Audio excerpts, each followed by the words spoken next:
last couple of decades, our continent has gone through different phases of what I describe as cyclical abiological shocks. And these shocks range from all sorts of climatic events that have overwhelmed our cropping systems, talking about farming, talking about flooding, talking about the lack of equipment to be able to conduct the right kind of research on the continent.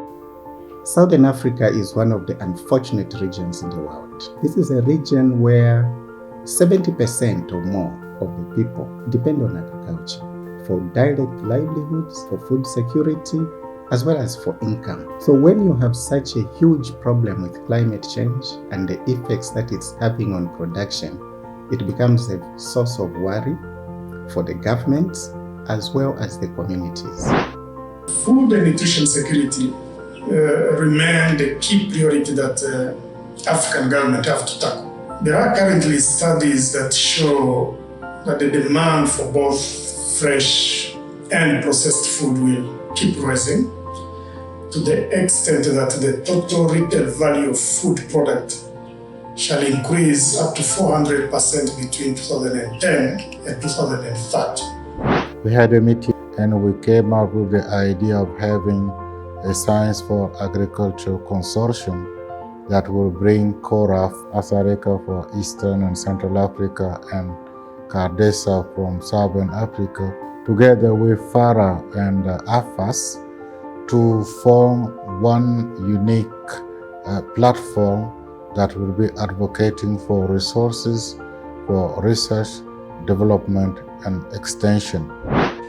The 5 key output areas of the CAADP XP4 program are strengthening capacity of African regional and sub-regional agricultural research organizations to perform their individual mandates and to better work together, multi-stakeholder partnerships for innovation established and in operation, strengthened national policies, regional institutional arrangements, and market access, knowledge management and communication for decision support, sharing innovation and advocacy related to climate-relevant agricultural transformation, and effective planning, coordination, monitoring, evaluation, learning, and reporting. Because the extension workers and advisory services are the frontline workers who interface with the farmers directly for innovations, new technologies, knowledge, information, and so on. That's where the biggest contribution can go into, so that they can effectively inform, interact with farmers, first of all to mitigate climate change, but also really to improve on their incomes, their management of soils, and of course livelihoods, and contributing to the overall GDP of their countries. That's the area to invest in. The CAADP XP4 program offers a great opportunity and even a timely injection to the national partners to build capacities that allows the agricultural sector effectively contribute to the growth we all expect in the region. We've received some support from the European Union through the International Fund for Agricultural Development.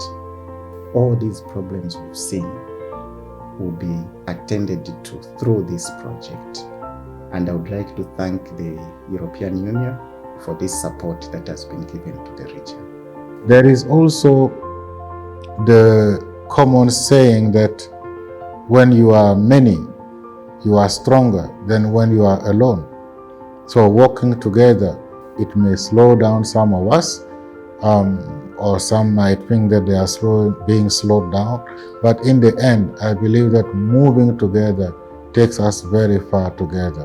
That's the other challenge that is being solved. I think this is a very unique opportunity to look inwardly and see how can we really organize ourselves so that the same way in the CORAF region, we use the region to push domestic agendas in the country. Here we are using a continental framework to push for development solutions within our different sub-regions. We count on your usual support, and we hope, God willing, we will be able to have an African-financed, Africa-supported homegrown solutions. Thank you.